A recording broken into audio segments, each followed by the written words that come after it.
Selamat pagi Bapak Ibu Saudara, pagi hari ini kita kembali bersyukur, kita akan merenungkan kebenaran firman Tuhan yang pagi ini terambil di dalam Injil Lukas pasal 21 ayat yang ke-36. Saya akan bacakan bagi kita semua.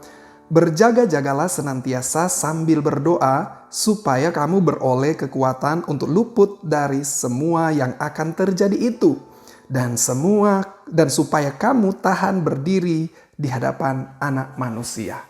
Nah, saudara yang dikasihi Tuhan, ayat-ayat ini berbicara tentang bagaimana kedatangan Tuhan itu sudah dekat. Bila kita membandingkan cerita ini dengan versi yang dituliskan oleh Injil Matius di pasal 24, Matius menjelaskan bahwa waktu kedatangan Anak Manusia itu dengan kata segera. Kata segera memang dipakai dalam arti yang luas, Bapak Ibu Saudara. Bisa langsung, bisa juga masih jauh. Tetapi pasti kata segera ini menunjuk kepada sesuatu yang akan datang. Nah, saudara, kitab Markus juga menjelaskan kondisi ini dengan kata-kata sudah di ambang pintu. Jadi tinggal diketuk pintunya lalu dibuka. Ini berarti sudah sangat dekat.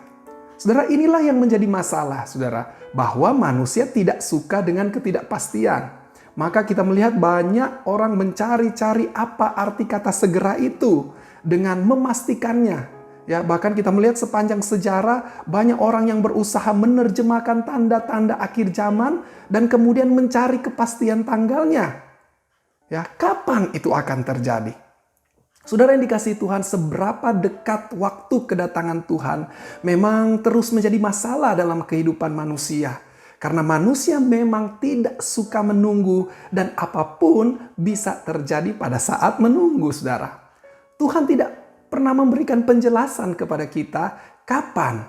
Tetapi Dia memberikan tuntunan kepada kita semua bagaimana kita harus menyikapinya. Nah, di perikop sebelumnya kalau kita belajar di pasal 21 ini, Tuhan Yesus memberikan contoh dengan menggunakan tentang pohon ara yang menunjukkan musim dingin akan segera berakhir. Karena musim dingin itu selalu berkaitan dengan kesusahan, dengan penderitaan, dan musim panas selalu berkaitan dengan sukacita, dengan kegembiraan. Jadi perumpamaan pohon ara ini menunjukkan bahwa waktunya akan segera tiba, Bapak Ibu Saudara.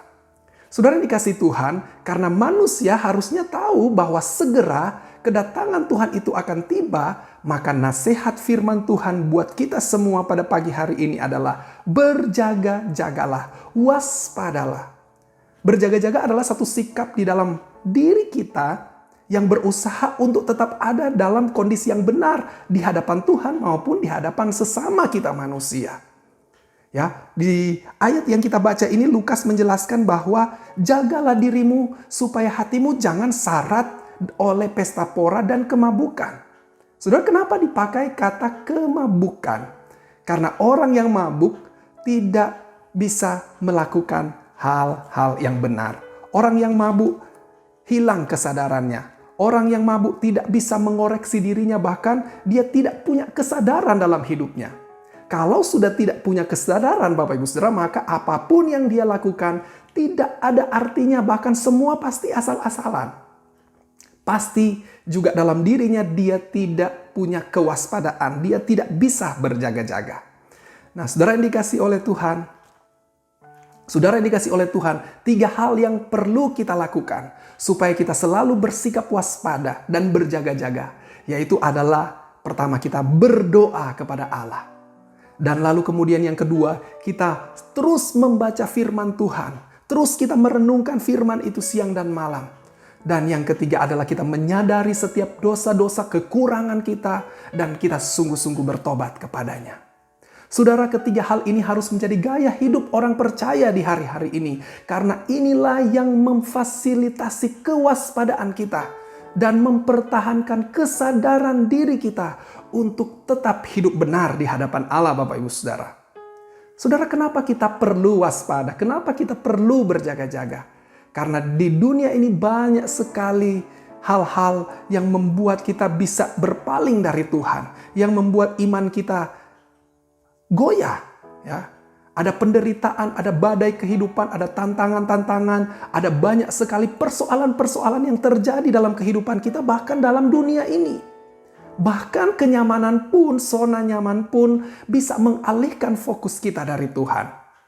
Dan banyak sekali anak-anak Tuhan yang tidak siap, tidak mampu menghadapi itu semua, sehingga dia terseret dan akhirnya meninggalkan Tuhan. Dia putus asa, dia kecewa, dan tidak dapat mempertahankan imannya, Bapak Ibu Saudara.